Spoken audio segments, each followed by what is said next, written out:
After 17 years of marriage, the husband discovers a notification from a popular dating app on his wife's phone. The wife initially tries to deny and then breaks down, admitting to her infidelity. Marcus sat in the quiet of their once lively living room, a solitary figure amidst the shadows of dusk. The room, filled with memories of laughter and love, now echoed a silent story of change. He looked around, his eyes lingering on the photographs lining the mantel, snapshots of a marriage that spanned nearly 2 decades. As he gazed at a picture of Linda and himself smiling on a sun-kissed beach, a melancholic smile tugged at his lips. It was hard to believe that the vibrant, loving woman in those photos was the same person who had grown so distant from him. It had started subtly, so subtly that Marcus had initially brushed it off as the natural ebb and flow of marriage. Linda began working late more often, her phone constantly buzzing with new emails and messages. At first, Marcus was supportive, understanding the demands of her career. But as months rolled by, the late nights became more frequent, and the gap between them widened. Conversations over dinner turned from lively discussions about their day to monosyllabic exchanges. Marcus missed the warmth of her laughter and the spark in her eyes when she talked about her day. It felt like they were living parallel lives under the same roof. Marcus couldn't pinpoint exactly when the laughter had ceased, or when the warm, comfortable silences had turned cold. He remembered the small things, how Linda stopped asking for his opinion on her outfits, how she no longer reached for his hand during their evening walks. He had tried to bridge the gap, suggesting weekend getaways and date nights, but Linda always had an excuse. Too much work, too tired, maybe next weekend. He recalled the night he had tried to confront her about the growing distance. Linda had looked at him, her eyes a mixture of surprise and something he couldn't quite decipher. "It's just stress, Marcus. We're fine," she had said, her voice a little too even. Marcus wanted to believe her, to shake off the nagging feeling in his gut that something was amiss. So, he chose to believe her words, pushing his doubts to the back of his mind. But there were signs that he had chosen to ignore. The frequent buzzing of her phone late into the night, the sudden weekend work trips, the way she guarded her phone like a treasure chest. Marcus had convinced himself that it was all in his head, that 17 years of marriage couldn't just fade into indifference. As he sat there, lost in his thoughts, Marcus realized that the signs had always been there, like pieces of a puzzle he hadn't wanted to piece together. It wasn't just about the distance or the late nights, it was the feeling of being with someone who was physically present but emotionally miles away. The realization weighed heavily on his heart, a mixture of sadness and an impending sense of loss. In the dim light of the room, Marcus understood that the change in their marriage wasn't abrupt. It was a slow, gradual drift, like 2 boats silently parting ways in the vast ocean. And it was in this quiet room, surrounded by the remnants of happier times, that Marcus braced himself for the inevitable storm that was about to hit their lives. Marcus awoke to the sound of his alarm, the morning light casting a soft glow across the room. He lay in bed for a moment, the weight of his realizations from the previous night heavy on his mind. Today, he decided, he would confront Linda. He needed answers, and more importantly, he needed the truth. As he went about his morning routine, Marcus's mind replayed their years together, searching for missed clues, moments that should have warned him. He made coffee, the aroma filling the kitchen, but the comfort it usually brought him was absent today. He sat at the kitchen table, lost in thought, until he heard Linda's footsteps. "Good morning," Linda said, her voice betraying a hint of unease as she noticed the serious look on Marcus's face. "Morning," Marcus replied, his voice steady. "Linda, we need to talk." Linda sat down across from him, her expression turning cautious. "What's wrong?" she asked. Marcus took a deep breath. "I can't shake the feeling that there's something you're not telling me." Is there someone else?" Linda's face paled. "What? No, of course not," she stammered, but her eyes darted away, unable to meet his gaze. Marcus pushed on, his voice firmer. "I saw a notification on your phone last night. From a dating app. Linda's expression crumbled, the facade of normalcy falling away. For a moment, there was silence, a painful, stretching silence. Then, with a shaky breath, Linda confessed. "Yes, there's someone else," she whispered, her voice barely audible. The words hit Marcus like a physical blow. He felt his heart constrict, pain and disbelief swirling into a tempest of emotions. "How long?" he managed to ask, his voice strained. "A few months," Linda replied, her voice breaking. "I never meant for it to happen, Marcus. It just did." Marcus stood up abruptly, his chair scraping against the floor. "A few months," he repeated, the words bitter in his mouth. "And all this time, what? You were just going to keep lying to me?" Linda's eyes filled with tears. "I was confused. I didn't know how to end it. I didn't want to hurt you." "Hurt me?" Marcus's voice rose in anger. "You think lying and cheating on me for months is somehow better?"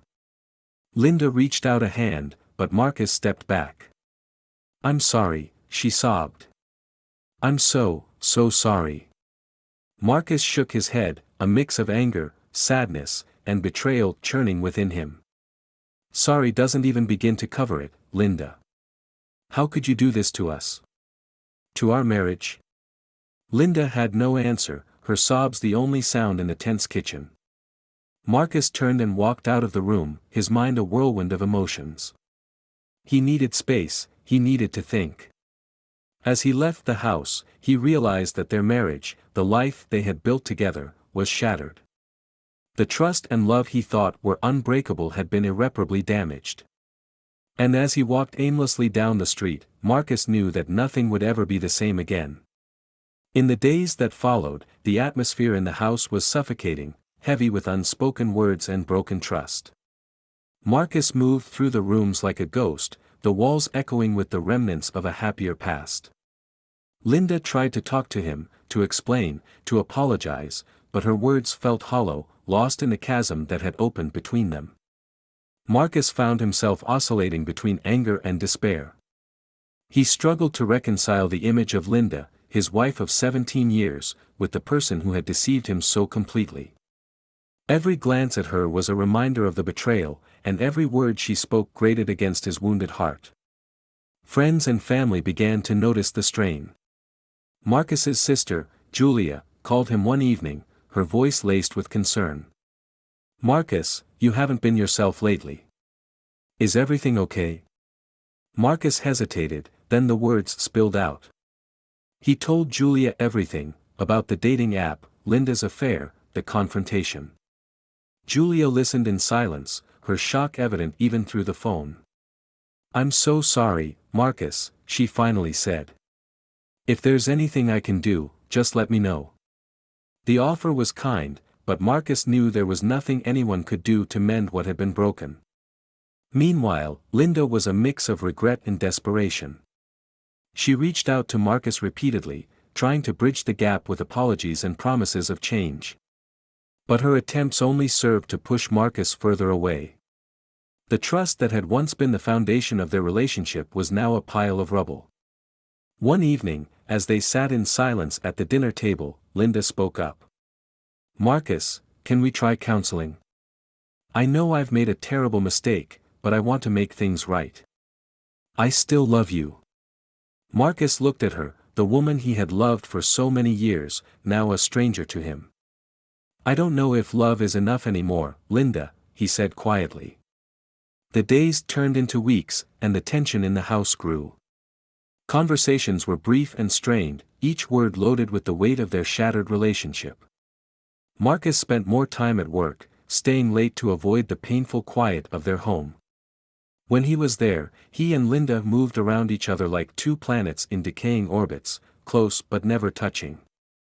As the reality of their situation settled in, Marcus knew he had to make a decision. The love he had for Linda was now tinged with bitterness, the memories of their years together overshadowed by her betrayal. He thought about their vows, the promises they had made to each other. Those words, once sacred, now felt like a distant echo from another life. The pain of betrayal was too deep, the wound too raw to imagine a future together.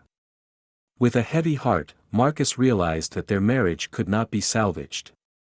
The trust that had been the cornerstone of their relationship was gone, and without it, there was nothing left to hold on to. As Marcus lay in bed one night, the decision clear in his mind, he felt a profound sense of loss. The end of their marriage was not just the end of their relationship but the death of the future they had planned together. And as he drifted into a restless sleep, Marcus mourned the loss of what had once been, and what could never be again.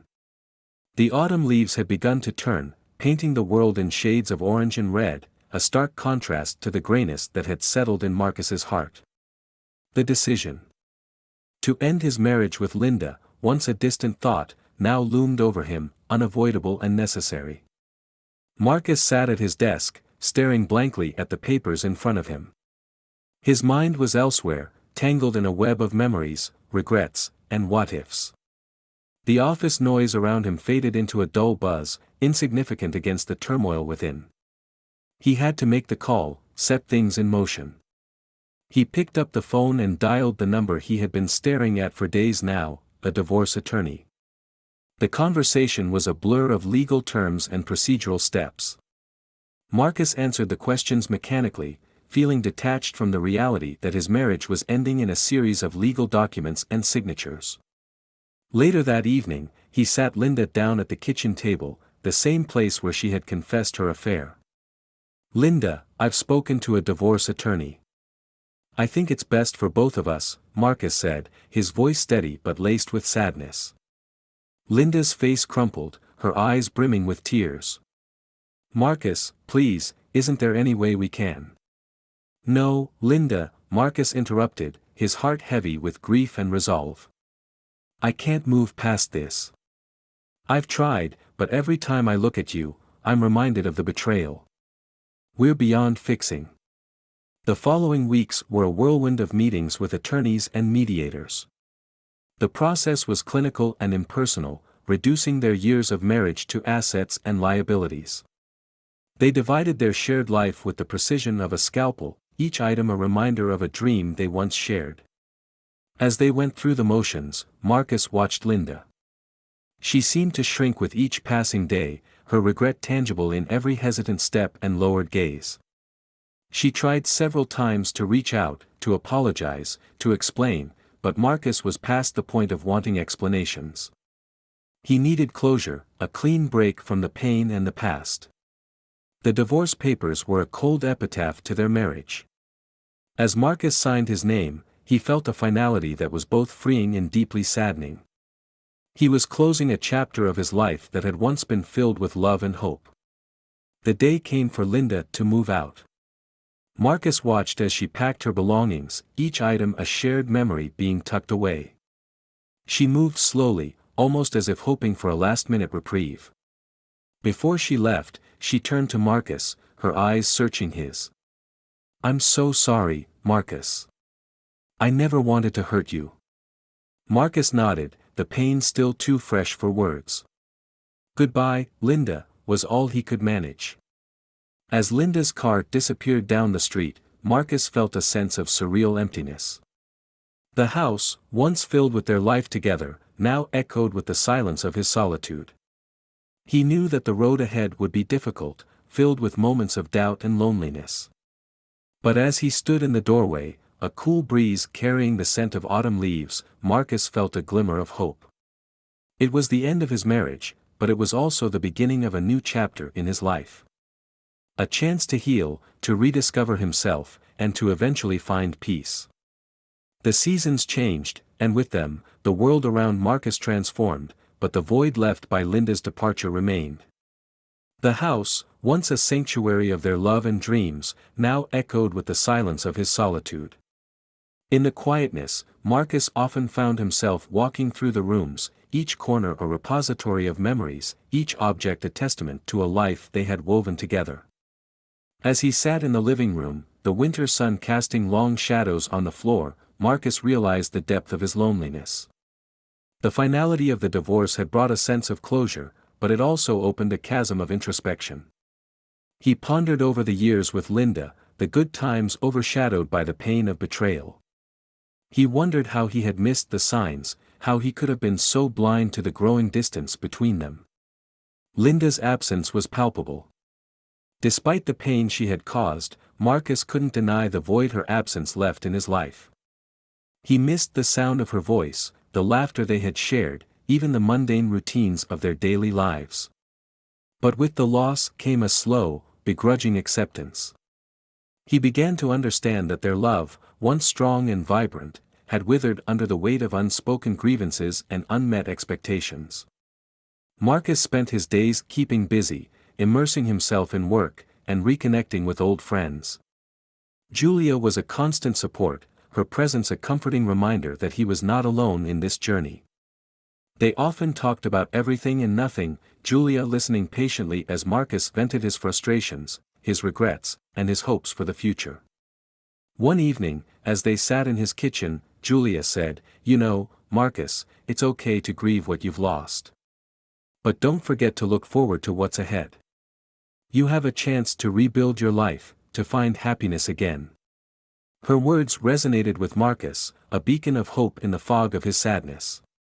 He realized that while the past could not be changed, the future was still his to shape. He began to envision a life beyond the shadows of his failed marriage, a life where he could find peace and perhaps, in time, love again. Marcus also learned of Linda's struggles through mutual acquaintances. She had moved into a small apartment, her life a stark contrast to the one they had shared. She was reportedly filled with remorse, her decision to venture into infidelity a source of deep regret. Marcus felt a twinge of pity for her, but he knew their paths had irrevocably diverged. Her journey of redemption was hers to walk, just as his journey of healing was his own. As winter melted into spring, Marcus found solace in the little things, the budding trees, the longer days, the simple routine of life. He started to explore new hobbies, joined a local book club, and even began planning a solo trip abroad. Each step, though small, was a step away from the pain and towards a new beginning. The story ends with Marcus standing in his garden on a crisp spring morning, a cup of coffee in his hand. He looked around at the blooming flowers, the sky a canvas of soft blues and pinks. In that moment, he felt a sense of peace. The journey ahead was uncertain, filled with unknowns, but Marcus knew he was ready to face it. He had weathered the storm of betrayal and come out stronger, more resilient. And as he stood there, a gentle breeze playing with the leaves, Marcus realized that this was not just an end, but also a beginning. A beginning of a new chapter in his life, one where he could find happiness on his own terms. The future was unwritten, and for the first time in a long time, that excited him.